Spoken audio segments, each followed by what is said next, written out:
नमस्कार साथियों, आप सभी का स्वागत करता हूं आप सभी के अपने चैनल रॉयल स्टडी 2.0 में। साथियों, इस वीडियो के अंदर हम बात करने वाले हैं UP triple S C NM answer key के बारे में। साथियों, यूपी ट्रिपल एस सी का एग्ज़ाम आप सभी ने दे दिया है एनएम का, लेकिन आंसर की अभी तक देखने को नहीं मिली है। बहुत सारे कैंडिडेट का डाउट्स आ रहा थी कि आंसर की हमारी कब तक रिलीज़ की जाएगी। और साथ ही साथ यहाँ पे छात्रों ने एग्ज़ाम दिए हैं, उनका लगभग 11 को एग्ज़ाम कंडक्ट कराया गया था और इसमें जो है लगभग 100 क्वेश्चन पूछे गए थे और 100 में से लगभग 30 से 35 क्वेश्चनों पे जो है यहाँ पे विदाउट आपके सिलेबस के पूछे गए थे, आउट ऑफ सिलेबस क्वेश्चन पूछे गए। यहीं की 60 या 55-60 ही क्वेश्चन आपके सिलेबस से पूछे गए थे। अब इसमें आपका जो यहाँ पे क्या इसका छात्रों का मांग है कि हमारा इसका री एग्ज़ाम लिया जाए, क्योंकि यहाँ पे 35-30 क्वेश्चन मामूली नहीं होते। इतने ज़्यादा क्वेश्चन आपने आउट ऑफ सिलेबस पूछ लिए, तो इसका मतलब सीधा सीधा हमारा जो है री एग्ज़ाम कराया जाए, यही छात्रों की मांग है और होना भी चाहिए। क्योंकि यहाँ पे छात्रों ने मेहनत करके, बहुत से छात्र आते हैं, बहुत सारे सभी छात्र मेहनत करके आते हैं, एग्ज़ाम देते हैं, लेकिन उनके जो है ऐसा हो जाता है तो बहुत सारे दुखित होते हैं छात्र। तो इनकी मांग ज़रूर पूरी होनी चाहिए। साथ ही साथ बात करेंगे, आप लोग यदि ये मांग नहीं पूरी होती, आपको कोर्ट केस करना पड़ता है, तो इससे फ़ायदा होगा या नुकसान होगा, तो ये भी चीज़ें बताएँगे। साथ ही साथ आप सभी का जो मेरिट पे 65 प्लस पर क्या मेरिट बनेगी, 65 नंबर पे मेरिट बनेगी, ये भी चीज़ें बात करेंगे। साथ ही साथ 20% अभ्यर्थी का कॉम्पिटिशन क्या रहेगा। आइए बिना भी देर किए इम्पोर्टेंट अपडेट आपको दे देते हैं, आपकी आंसर की कब तक आ रही है। चलिए वीडियो को स्टार्ट करते हैं।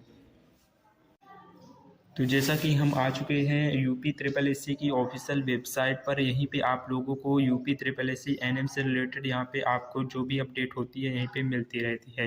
तो आप लोग इस वेबसाइट पर विजिट करके चेक करते रहिएगा। बाकी इसके बारे में हम अपडेट देखें तो अभी कोई अपडेट नहीं मिला है।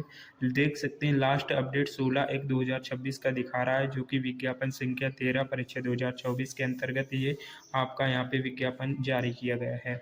अब इस पे बात करें आपके जो UP triple S C N के बारे में, तो यहाँ पे अभी यहाँ पे अपडेट नहीं देखने को मिला है। अब हम बात कर लेते हैं कि आपका आंसर की कब तक रिलीज़ किया जाएगा। देखिए, आप लोगों को लगातार इस जो है वेबसाइट पर विज़िट करते रहना है, क्योंकि कभी भी किसी भी टाइम आपका किसी भी दिन आपका जो है आंसर की रिलीज़ कर दिया जाएगा। लगभग 3 से 4 दिन के बाद आप लोगों का इसके अंदर ही आपको आंसर की देखने को मिल जाएगा।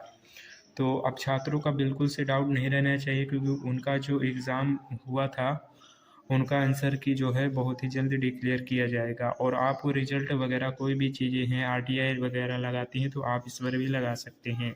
तो सारी चीज़ें यहाँ पर आपको देखने को मिल जाएँगी।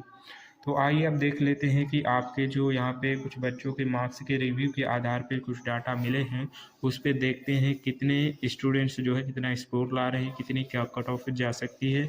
सभी चीज़ें जो है आप लोगों को बता देते हैं, ताकि एक आंकड़ा लग सके आपका कट ऑफ क्या जा सकता है। तो आइए देख लेते हैं। जैसा कि यहाँ पे आप सभी लोग देख पा रहे हैं, UP triple S C N M भर्ती 2025, यानी कि ये भर्ती आपकी 2025 की है। और इसके जो अकॉर्डिंग यहाँ पे टोटल आपके कुल पद हैं वो 5272 पद हैं। अब इसमें टोटल फॉर्म की हम बात करें, कुल आवेदन कितने यहाँ पे हुए थे, तो लगभग यहाँ पे 39,000 प्लस में आवेदन थे। कुल उपस्थिति की बात करें तो यहाँ पे 30,000 प्लस कैंडिडेट ने अपना उपस्थिति यानी अपना एग्ज़ाम दिया था। एग्ज़ाम का लेवल यहाँ पे हार्ड देखने को मिला है, क्योंकि यहाँ पे हम बात करें तो यहाँ पे जो आउट आपके 100 प्रश्न पूछे जाते हैं, 100 में से लगभग यहाँ पे 65 क्वेश्चन, यहाँ पे 60-65 क्वेश्चन जो थे ये आपके हार्ड लेवल के थे। और बाकी के यहाँ पे क्वेश्चन जो हैं मॉडरेट थे, कुछ इजी भी थे। तो इस प्रकार से था। तो यहाँ पे हम आपके जो एग्ज़ाम का लेवल था वो हार्ड लेवल का था। यहाँ पे 30 से 35 क्वेश्चन आउट ऑफ सिलेबस आए थे, इसको मैंने अभी आपको क्लियर भी किया। और इस पर ही छात्र जो है विमर्श हैं और विचार कर रहे हैं कि इस पर जो है हमें जो है री एग्ज़ाम कराया जाए। तो री एग्ज़ाम की मांग है, होना भी चाहिए, क्योंकि 30-35 क्वेश्चन मामूली नहीं होते हैं, इतना ज़्यादा आउट ऑफ सिलेबस नहीं आना चाहिए। तो आपकी मांग है तो पूरी ज़रूर होनी चाहिए। और यहाँ पे सभी पे अभियान चल रहा है यही मांग के लिए कि हमारे जो 30 से 35 क्वेश्चन जो आउट ऑफ सिलेबस आए हैं, तो इसका जो है री एग्ज़ाम कराया जाए। अब यहाँ पे होना भी चाहिए, छात्रों के अकॉर्डिंग चीज़ें होनी चाहिए। और देख लेते हैं और डाटा जो है यहाँ पे इसके अकॉर्डिंग हम यहाँ पे बात करें प्राप्त किया गया स्कोर आप यहाँ पे देख सकते हैं 30 प्लस स्कोर करने वाले कैंडिडेट 200 से लेकर 500 इसकी संख्या बताई गई है। वही 25 प्लस स्कोर करने वाले कैंडिडेट 500 से 1500, 20 प्लस स्कोर करने वाले 1500 से 5000। अब इसमें देखिए आपके यूआर ओबीसी जो भी है यहाँ पे यूआर के अंतर्गत यहाँ पे 30 प्लस तो कट ऑफ आपकी जाना ही है। बाकी यहाँ पे आपकी बात करें तो यहाँ पे 30 स्कोर कर रहे हैं तो इसका भी ओल्ड कट ऑफ भी दिखाएंगे क्या गया था। और ओबीसी के अंतर्गत 28 भी जा सकता है, तो इस प्रकार से कुछ कट ऑफ जा सकता है। और भी कैटेगरी हैं तो कुछ कम इसका स्कोर जा सकता है, जैसे कि 25 जा सकता है। SC ST हैं तो SC के अंदर 25 और ST के अंदर 23 या 22 तक की भी देखने को मिल सकती है। अब हम यहाँ पे चीज़ें क्लियर कर देते हैं यहीं पे कि आप लोगों को किस करने से क्या फ़ायदा होगा क्या नुकसान होगा। तो देखिए यदि आप कोर्ट केस करते हैं तो आप लोग अभी मैं बता दूं कि देखिए आपके बिना कोर्ट केस के यहाँ पे री एग्ज़ाम नहीं कराया जाएगा। री एग्ज़ाम जो है आपका बिना कोर्ट केस के नहीं कराया जाएगा, जहाँ तक संभावनाएं लग रही है जानकारी मिल रही है। तो कोर्ट केस करेंगे तभी आपका री एग्ज़ाम कराया जाएगा, अन्यथा नहीं कराया जाएगा, जहाँ तक संभावित जो जानकारी मिल रही है। अभी हिसाब से हम बात करें कि आपका कोर्ट केस करते हैं तो आपका री एग्ज़ाम कराया जाएगा या नहीं कराया जाएगा। देखिए 100% कराया जाएगा कोर्ट केस करते हैं तो। अब इसका आपका एग्ज़ाम कराया जाएगा ये तो आपके लिए फ़ायदा है, लेकिन अभी जो नुकसान की हम बात करें, नुकसान क्या हो सकता है? नुकसान यही होगा कि आपका देखिए कोर्ट केस करते हैं आप सभी लोग तो आपका जो है ये भर्ती ऐसा नहीं है कि 2 से 3 माह के अंदर ही इसका जो है एग्ज़ाम करा लिया जाए। कोर्ट केस में जो भी चीज़ें जाती हैं वो साल 2 साल 3 साल का भी समय ले लेती हैं, तो इस वजह से आप सोच समझ कर कोर्ट केस करिएगा, अन्यथा आप लोग जो है जानते ही हैं कि इसमें बहुत समय लगते हैं, तो आपकी भर्ती जो है बहुत डिले हो सकती है। तो आपको समझ सोच कर ही कदम उठाने हैं। अब यहाँ पे ये चीज़ें आपको क्लियर हो गई। आंसर की के बारे में मैंने डिटेल्स कर दिया है कब तक आंसर की आएगी।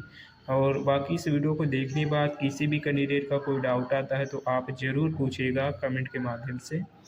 आइए देख लेते हैं इसका ओल्डेस्ट कट ऑफ क्या था और इस बार कट ऑफ क्या जा सकती है, हमने बताया भी। आइए देख लेते हैं। कट ऑफ आप सभी को पता है, मैंने बताया भी था, आप लोग देख सकते हैं 2021 प्रीवियस ईयर का 2022-23 का कट ऑफ देख सकते हैं। जनरल 55 से 61, ओबीसी यहाँ पे देख सकते हैं 40 से 42, ईडब्ल्यूएस 15 से 18 पे मात्र, और एससी की बात करें 37 से 41, एसटी की बात करें 18 से 22। 22 के अंदर 2022 के अंदर 50 गई थी यूआर, 42.5 ओबीसी, 3 नंबर की मात्र ईडब्ल्यूएस से कट ऑफ गई थी। एससी के अंदर 35 और 13.75 एसटी के अंतर्गत कट ऑफ देखने को मिली थी। इस बार कट ऑफ आपको मैंने बता दिया अभी 63-66 आपका 23 के अंदर गया था 2023, और यूआर के अंदर देख सकते हैं। और ओबीसी की बात करें 58 से 61, ईडब्ल्यूएस की 59 से 63 और 47 से 50 एससी, और एसटी की बात करें 43 से 46 के बीच में आपकी कट ऑफ गई थी। इस बार का मैंने डाटा क्लियर कर दिया आप सभी को। अगर वीडियो देखने के बाद किसी भी कैंडिडेट का कोई डाउट आता है, क्वेरी आती है, तो आप कमेंट के माध्यम से पूछ सकते हैं। तो चलिए जैसे ही कोई अपडेट आता है आपके यूपी SSC एनएम से रिलेटेड तो आपको इस चैनल के माध्यम से अपडेट मिल जाएगी। चलिए मिलते हैं नेक्स्ट अपडेट के साथ, तब तक के लिए जय हिंद, वंदे मातरम।